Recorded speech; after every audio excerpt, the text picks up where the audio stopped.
Bismillahirrahmanirrahim.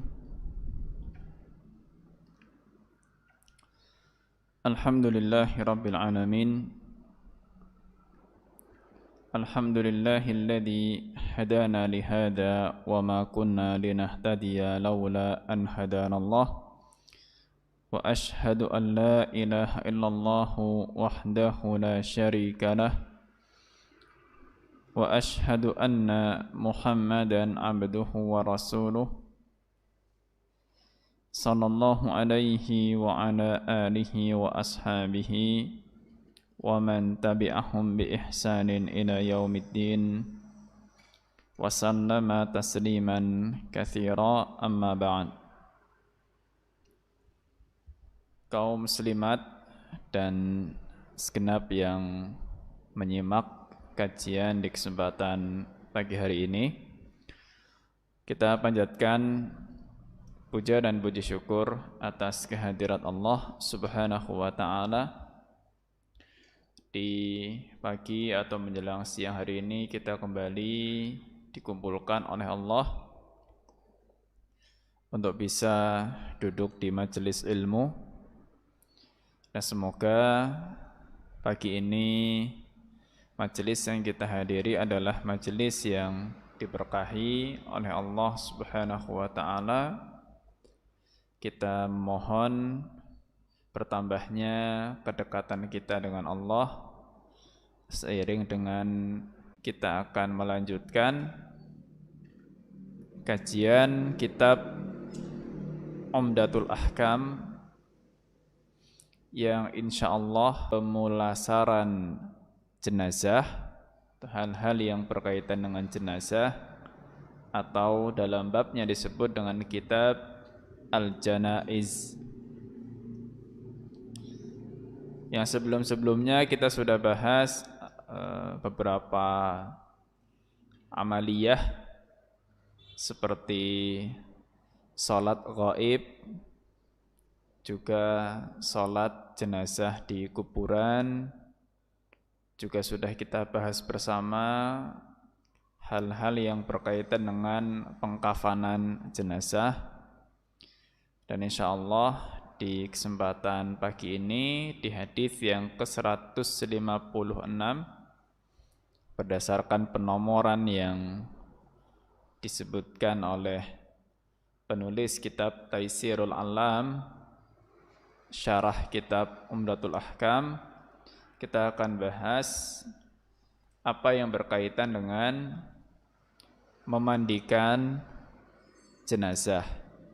Memandikan jenazah.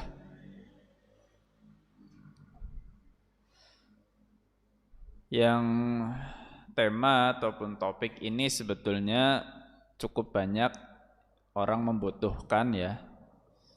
Dan sebetulnya pemandian jenazah itu ya bisa dilakukan oleh siapapun. Hanya terkadang ya, karena tidak mempelajari dan tidak belajar secara praktik ya, untuk pemandian jenazah ini, sehingga seringkali ketika ada jenazah tidak langsung bisa diproses, khususnya masalah pemandiannya. Kenapa? Karena harus menunggu orang yang pandai atau orang yang mengerti tata cara pemandian jenazah. Terutama kalau jenazahnya itu jenazah putri. Ya, kadang di sebagian tempat itu tidak banyak yang siap untuk memandikan jenazah putri, karena nanti dalam hadis yang kita bahas kita akan ketahui bersama bahwa pemandian jenazah itu harus dilakukan oleh sesama jenis, ya, tidak boleh berbeda jenis. Ya, jenazah putri, perempuan, maka dimandikan juga oleh para pemandi jenazah yang perempuan. Maka ini yang akan kita bahas pagi ini sekedar teori terlebih dahulu. Apa yang pernah dilakukan oleh para sahabiyat ketika dahulu memandikan jenazah putri Nabi sallallahu alaihi wasallam. Kita akan baca hadisnya terlebih dahulu, hadis yang ke-156. Bismillahirrahmanirrahim. Qala al-muallif rahimahullah an ummi Atiyyatal Ansariyah qalat, dari Ummu Atiyah radhiyallahu anha berkata, dakhala alaina Rasulullah sallallahu alaihi wasallam hina tuwaffiyat ibnatuhu. Rasulullah sallallahu alaihi wasallam masuk menemui kami ketika putrinya itu wafat, ya, ketika putrinya wafat.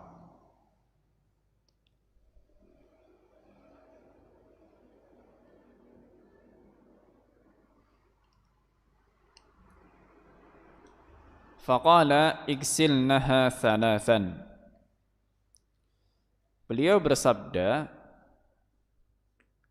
mandikan dia 3 kali. Ya, igsilnaha thalathan. Mandikan atau siram sebanyak 3 kali. Au khamsan, atau 5 kali. Au aktsara min dzalika in ra'aitunna dzalik. Atau lebih banyak lagi, ya, jadi 3, 5 atau lebih banyak lagi jika dipandang perlu. Ya, kalau memang butuh siramannya agak banyak agar bersih, ya maka boleh ditambah. Bima'in wasidrin. Disiram atau dimandikan menggunakan air dicampur bidara.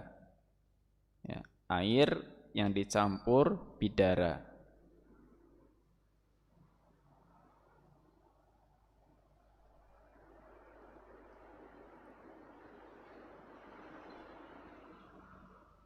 Waj'alna fil akhirati kafuran. Jadikan siraman yang terakhir dengan kapur, maksudnya dicampur dengan kapur barus. Ya, jadikan siraman yang terakhir itu dicampur dengan kapur barus. Au syai'an min kafur, atau sedikit, ya, dari kapur.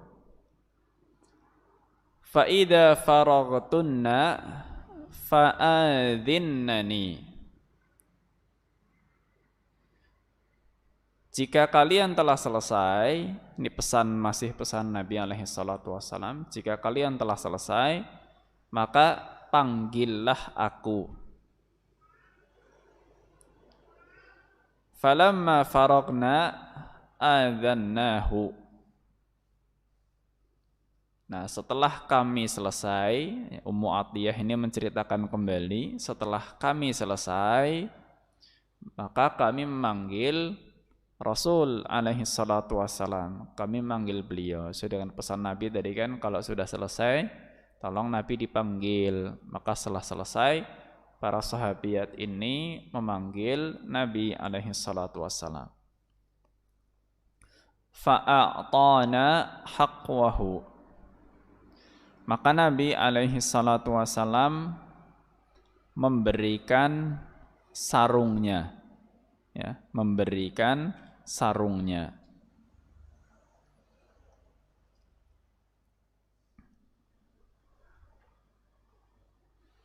Wa qala ash'irnaha iyyahu ta'ni izarahu. Beliau bersabda, ya, Nabi alaihi salatu wasallam mengatakan ash'irnahu, ash'irnaha iyyahu, maaf. Jadi tutupilah badannya, ya, ash'irnaha, tutupilah badannya, iyyahu, dengan sarung tersebut, ya, dengan sarung tersebut. Wa fi riwayatin aw sab'an. Disebutkan dalam riwayat yang lain dibasuh 7 kali. Ya, dibasuh 7 kali. Jadi tadi kan dalam redaksinya disebutkan siramlah 3, 5 atau lebih. Maksudnya dalam redaksi yang lain dikatakan siramlah 3, 5 atau 7.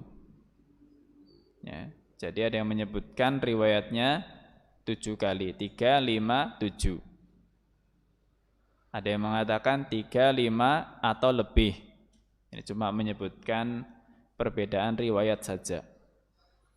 Wa qala ibda'na bima yaminiha wa mawadhi'il wudu'i minha. Nabi bersabda,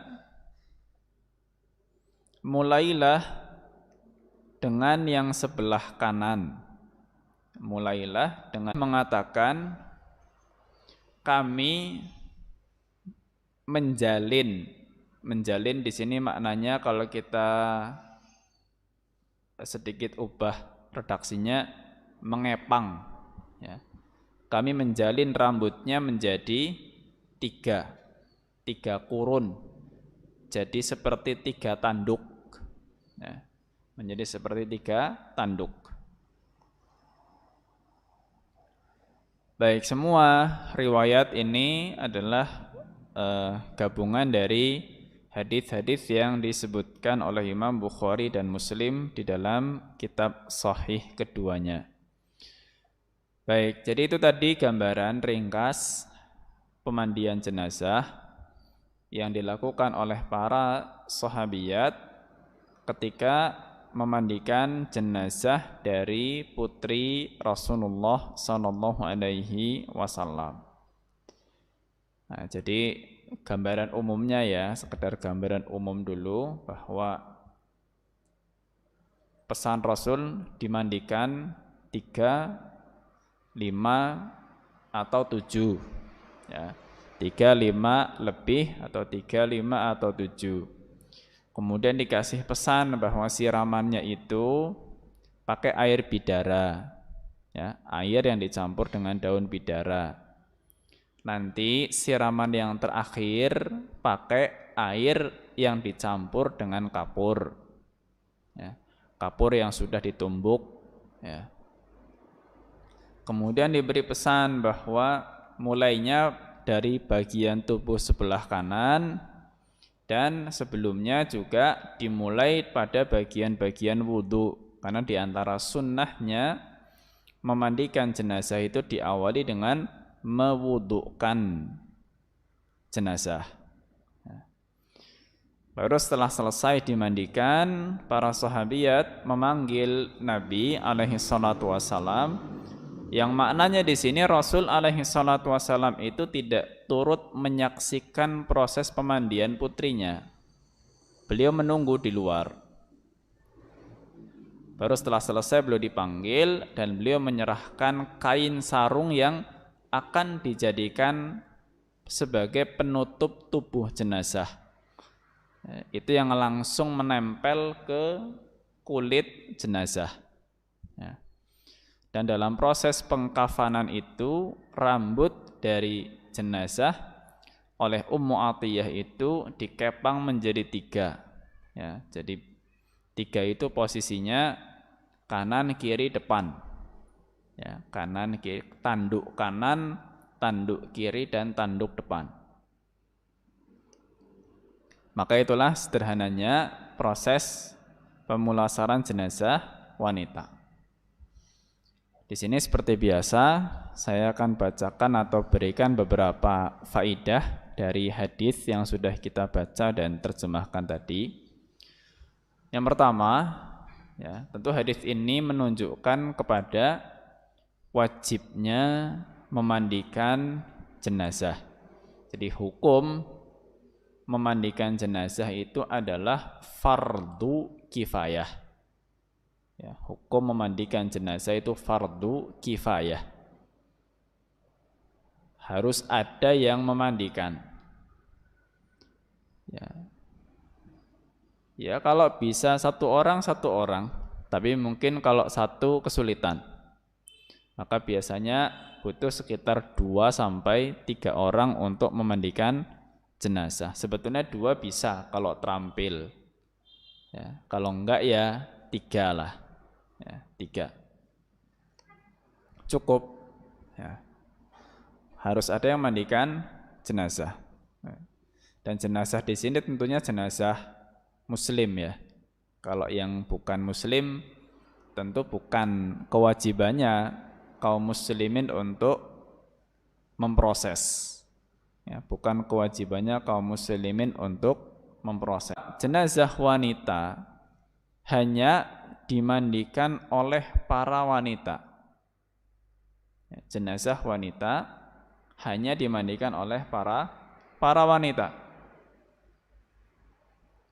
Kecuali antara suami dan istri. Jadi asalnya pemandian jenazah itu dilakukan oleh sesama jenis. Wanita memandikan wanita, laki-laki juga memandikan laki-laki. Kita lihat tadi padahal yang wafat itu adalah putri Rasul alaihi salatu wassalam. Putri, anak perempuan, itu kan mahram bagi bapaknya. Mahram bagi bapaknya. Apalagi ini bapaknya adalah seorang nabi dan rasul. Dan ternyata dalam proses pemandian itu pun Rasul alaihi salatu wasalam tidak ikut membantu. Tidak ikut membantu dan diserahkan sepenuhnya kepada para sahabat yang wanita. Di sini menunjukkan bahwa meskipun itu mahram, maka tidak boleh untuk memandikan. Bapak mandikan anak perempuannya, enggak boleh. Anak laki-laki memandikan ibunya juga tidak. Saudara laki-laki memandikan saudarinya, atau sebaliknya saudari memandikan saudaranya. Ini sebuah maklumat yang kalau saya melihat dari praktik masyarakat ini sangat minim diketahui. Di mana banyak proses pemandian jenazah itu, kalau boleh saya ungkapkan itu, masyarakat sifatnya bludas-bludus. Ya. Bludas-bludus itu bebas keluar masuk karena merasa masih saudara bahkan masih keluarga, seolah-olah keluar masuk ruang pemandian itu menjadi haknya. Ya. Ada ibu meninggal, anak laki-lakinya bludas-bludus, keluar masuk ruang pemandian.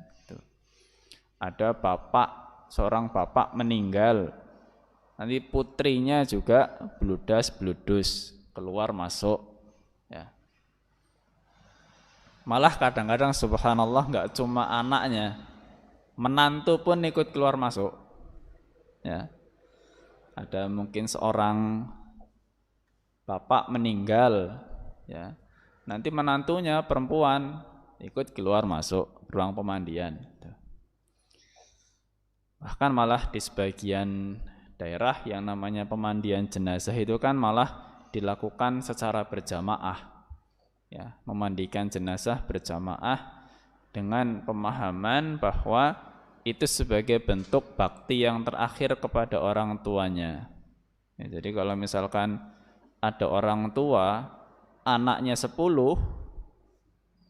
ya, orang tua anaknya 10, ada laki-laki, ada perempuan, 10-10-nya ikut mandikan.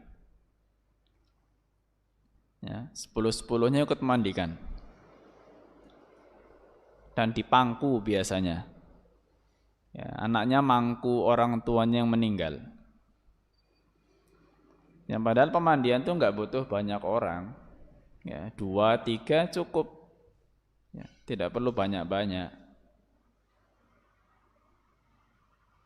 Bahkan kalau misalkan ada seorang bapak punya anak laki-laki banyak gitu, ya nggak perlu semuanya ikut memandikan. Kalau jumlah 3 sudah cukup, ya sudah 3 mandikan. Ada ibu punya anak perempuan banyak, ya anak perempuan sebagiannya untuk mandikan nggak apa-apa. Jadi di sini tidak beralasan bahwa itu masih mahram, akhirnya merasa berhak untuk memandikan. Ya. Bahkan ada yang punya pemahaman terbalik, nyata ini, real, kasus nyata. Ada seorang waktu itu ibu, ya, perempuan, meninggal dunia. Ya, seorang ibu meninggal dunia. Lalu suaminya mau memandikan. Suaminya mau memandikan. Ya, suami memandikan istrinya boleh, karena Nabi SAW pun pernah berpesan kepada Aisyah. Kalau Aisyah mendahului Rasul SAW, maka Rasul yang akan mandikan Aisyah. Boleh. Ya, ini suaminya mau mandikan, maka sebetulnya boleh.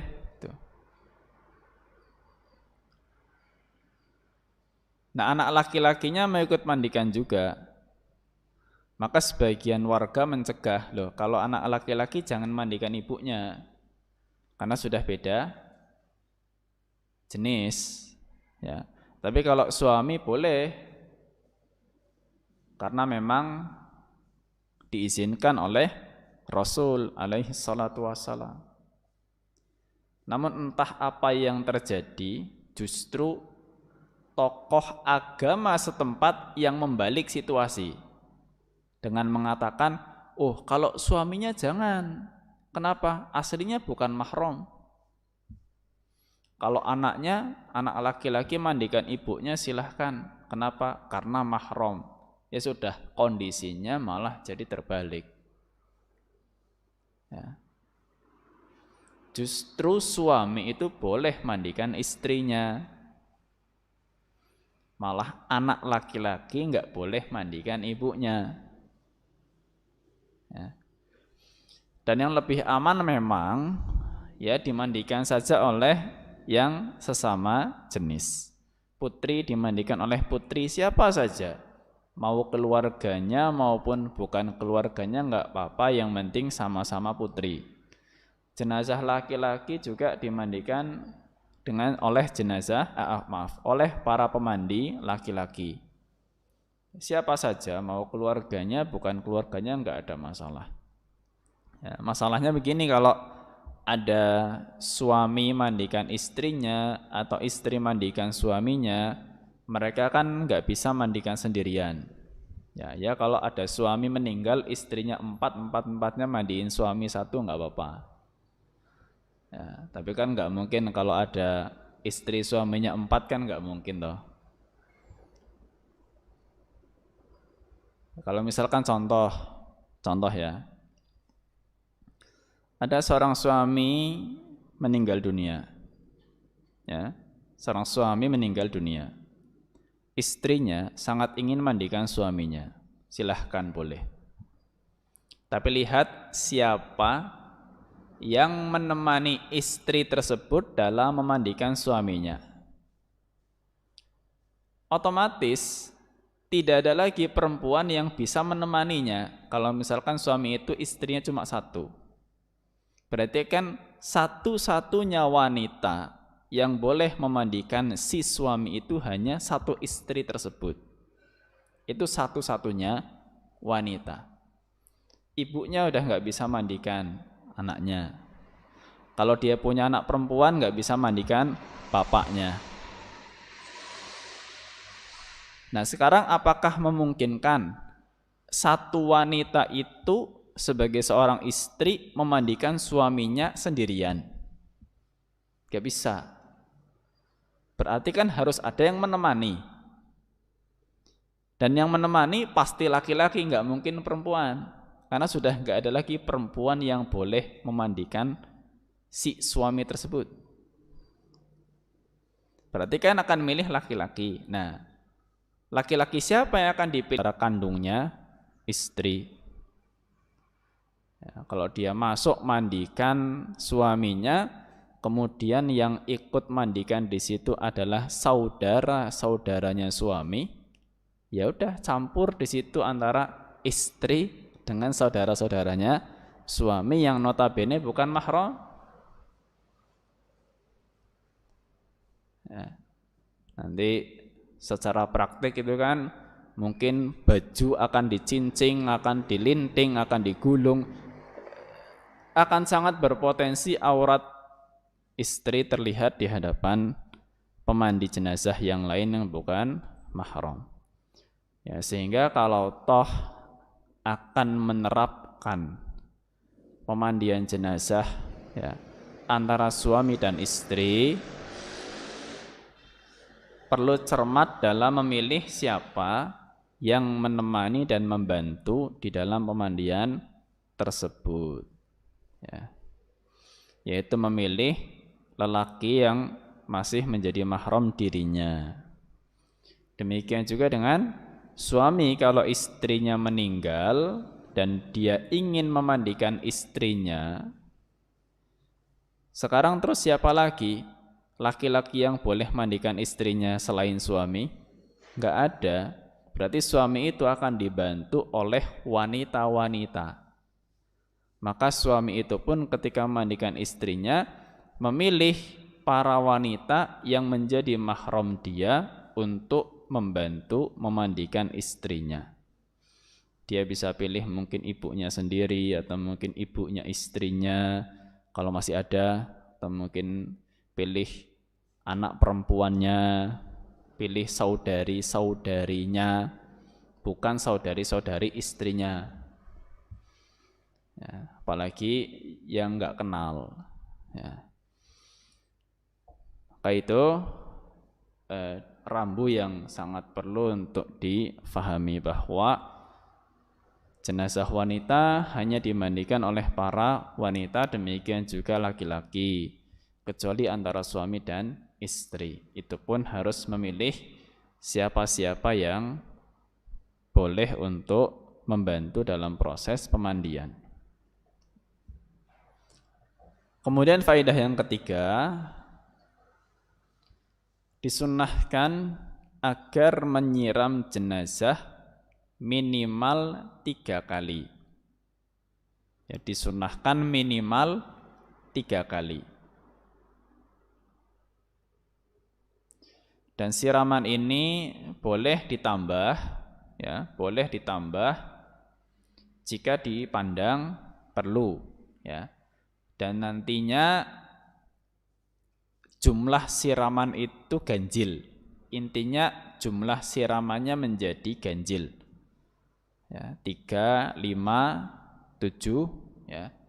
Dan sebagian ulama memandang 7 itu maksimalnya. Ya, sebagian ulama memandang bahwa 7 itu maksimalnya 7. Ya, sebaiknya memang jangan lebih dari 7 kali siraman. 3 kalau sudah cukup ya sudah, ya. Sebetulnya minimal wajibnya berapa? Minimal wajibnya 1 kali. Asal 1 kali itu udah bersih. Ya, tapi kan memandikan jenazah itu ya butuh, ya. Kita aja kalau mandi kan nyiram badan nggak cuma sekali kan. Ya. Mandi janabah saja, mandi junub, mandi besar, yang sebetulnya kalau kita lihat contoh dari Rasul alaihi salatu wassalam, ya beliau itu hanya menyiramkan anggota badan itu sekali, ya, kena semua badan. Ya, kita kan juga kalau mandi nggak seperti itu malah, ya, kita kalau mandi besar kan inginnya kalau ungkapan kita katakan kepenginnya gebiar-gebiur, ya, jadi supaya mantap gitu. Mandikan jenazah minimalnya sebetulnya sekali, cuma kan sekali mungkin kurang maksimal. Darah itu dikumpulkan, ya, jumlah yang sekiranya cukup lah, ya. Ya syukur kalau banyak ya bagus, ditumbuk, ya. Setelah ditumbuk dicampurkan ke dalam air. Ya, memang airnya akan menjadi agak hijau warnanya, enggak apa-apa. Ya, agak hijau enggak apa-apa. Yang nantinya sebetulnya tumbukan dari daun bidara itu bermanfaat untuk membantu menghilangkan kotoran-kotoran yang ada di tubuh jenazah.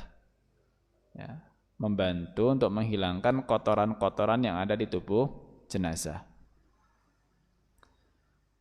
Kalau bidara susah, dalam artian kita ya mungkin daripada kelamaan gitu ya nunggu bidara ditumbuk dan sebagainya, alhamdulillah, ya, hari ini kita ada sabun itu pun sebetulnya sudah cukup untuk membersihkan tubuh jenazah.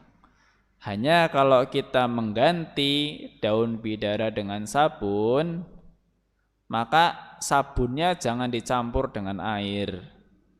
Nanti airnya jadi licin. Ya. Kalau kita menggunakan sabun, maka ya seperti kita mandi. Ya, kita siramkan air bersih ke tubuh jenazah.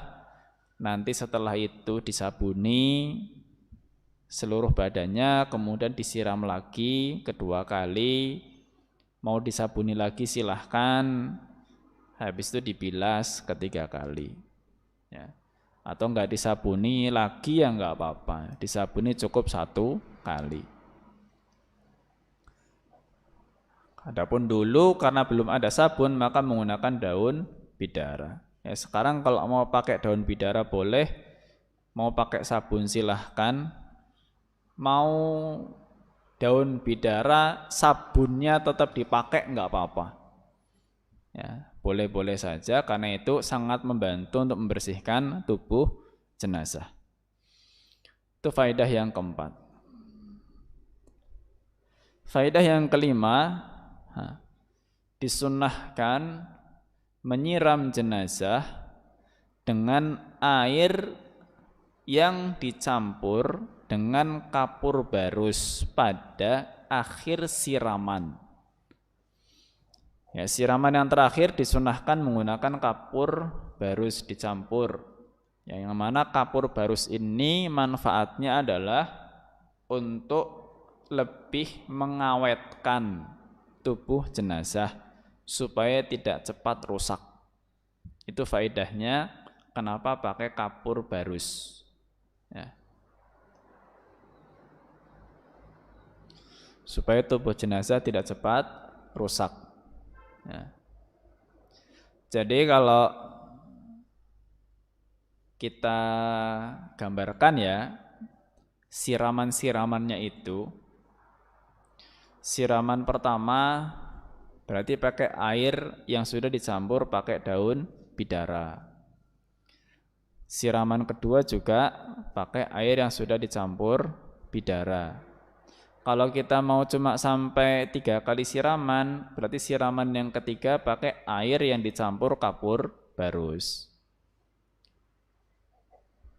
Kalau kita mau melebihkan jadi 5, ya berarti siraman 1, 2, 3, 4 pakai air yang dicampur pakai bidara, nanti siraman yang kelima pakai air yang dicampur dengan kapur barus. Ya, kalau nyiramnya sampai 7, berarti siraman 1 sampai 6 pakai air yang dicampur bidara, siraman yang ke-7 pakai air yang dicampur dengan kapur barus gitu. Ya. Baik, itu faedah yang kelima. Faedah yang keenam, disunahkan memulai siraman dari bagian tubuh sebelah kanan. Ya. Memulai siraman dari bagian tubuh sebelah kanan.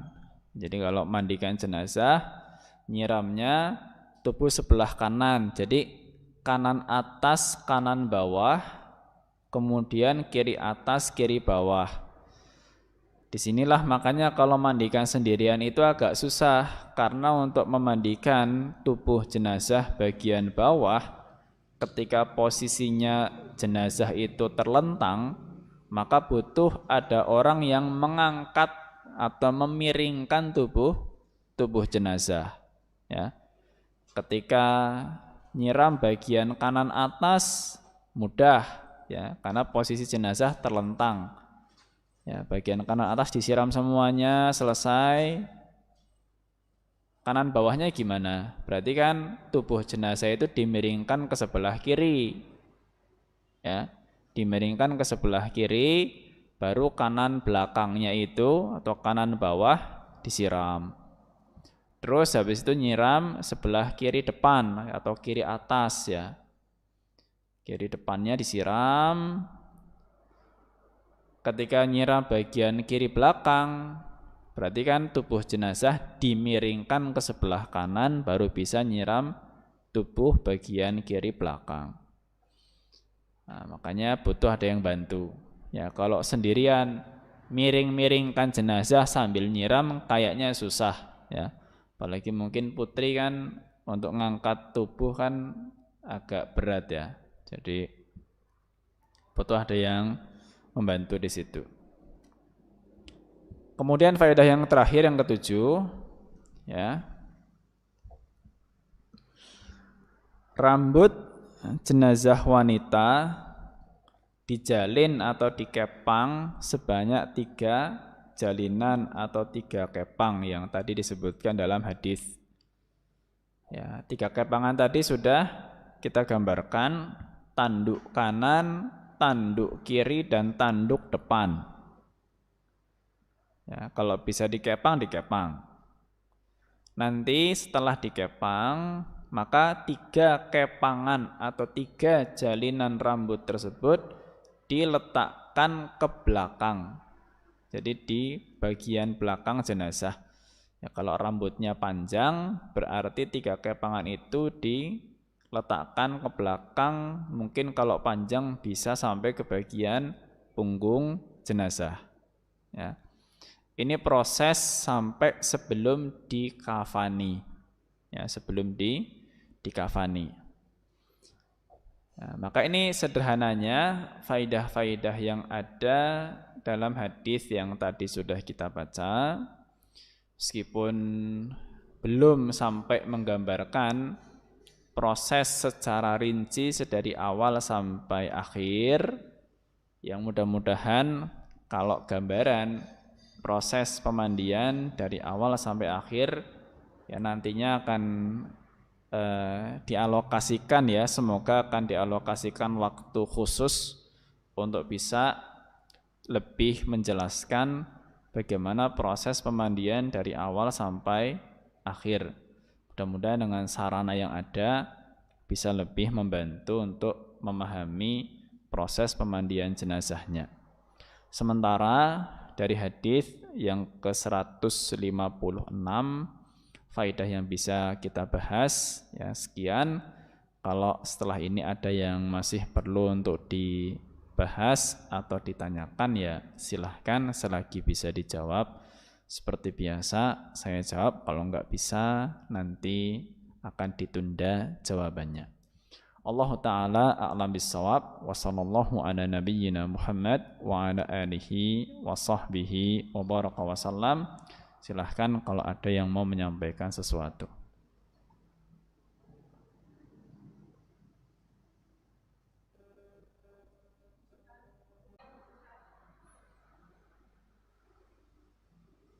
Jadi intinya kalau memang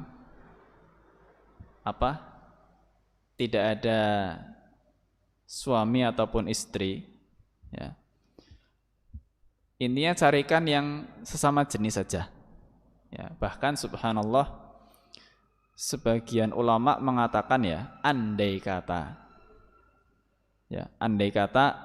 ada seorang laki-laki yang wafat di tengah atau di sebuah kampung desa yang enggak ada laki-laki kecuali dia yang mati itu ya. Dan dia mungkin enggak punya istri, dia cuma punya keluarga seperti anak-anak perempuan misalkan, tetangga-tetangga yang semuanya perempuan. Terus gimana mandikan jenazah laki-laki yang dia laki-laki sendirian di tengah kampung yang dia nggak punya istri, udah nggak punya istri misalkan. Bahkan di sini para ulama mengatakan berarti saking nggak ada pemandi laki-laki, jenazah itu nggak perlu dimandikan, tapi cukup ditayamumi saja, ya, supaya tidak sampai membuka pakaiannya. Ya, itu kondisi darurat. Ya, sehingga pokoknya prinsipnya dimandikan oleh sesama jenisnya. Kalau nggak ada keluarga maka silahkan tetangganya atau yang lainnya. Itu aja. Allahu a'lam bishawab.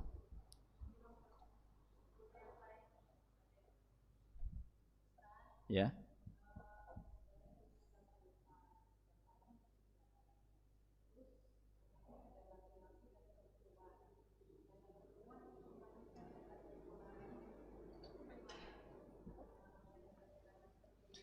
Ya, kalau sudah terlanjur sebetulnya itu enggak berpengaruh dengan sahnya pemandian ya. Pemandiannya sah-sah saja. Ya, cuma ya keterlanjuran itu kan sifatnya juga mungkin karena ketidaktahuan. Ya, mudah-mudahan ketidaktahuannya itu dimaafkan oleh Allah Subhanahu wa taala. Tapi tidak memengaruhi sahnya pemandian. Kalau sudah selesai maka sudah. Ya, enggak usah digali untuk dimandikan ulang. Allahu a'lam bishawab.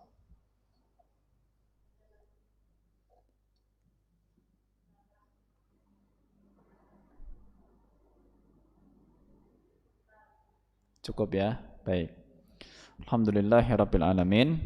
Ini yang bisa kita bahas bersama di kesempatan pagi atau menjelang siang hari ini. Semoga Allah beri keberkahan dan manfaat. Semoga untuk rincinya tata cara bisa kita bahas di lain waktu, dan kita mohon kepada Allah kemudahan untuk bisa memahami dan sekaligus untuk mempraktekkan plus memahamkan ya, bukan sekedar memahami dan praktek saja, tapi kita memahami untuk diri kita sendiri, kita praktik juga dari ilmu yang kita pahami, ditambah semoga kita bisa memahamkan orang lain dalam masalah fikih tata cara pemandian jenazah yang sesuai dengan sunnah Nabi Sallallahu Alaihi Wasallam. Sebelum saya akhiri, saya teringat pesan sebagian ulama ya, bahwa hari ini di antara wasiat Ya, di antara wasiat yang sangat penting untuk dipesankan kepada anggota keluarga oleh siapapun yang memperkirakan bahwa dirinya sudah tidak akan lama lagi hidup di dunia, atau siapapun lah berwasiat kepada keluarganya, maka di antara wasiat yang terpenting adalah berwasiat supaya proses pemulasaran jenazahnya itu dilakukan sesuai dengan sunnah Nabi alaihi salatu wassalam. Ya, itu yang jangan sampai terlupa. Ya, mewasiatkan kepada keluarga untuk betul-betul menerapkan sunnah Nabi dalam pemandian jenazah. Karena jika tidak demikian, adalah kita meminta kepada keluarga, kalau seandainya kita mendahului, maka jenazah kita diproses dan diperlakukan sesuai dengan sunnah Nabi alaihi salatu wassalam. Kiranya demikian. Wassallallahu ala nabiyyina Muhammad wa ala alihi wa sahbihi wa baraka wa sallam. Wa akhiru da'wana alhamdulillahi rabbil alamin. Subhanakallahumma wa bihamdika asyhadu an la ilaha illa anta astaghfiruka wa atubu ilaik. Billahi taufiq wal hidayah. Assalamualaikum warahmatullahi wabarakatuh.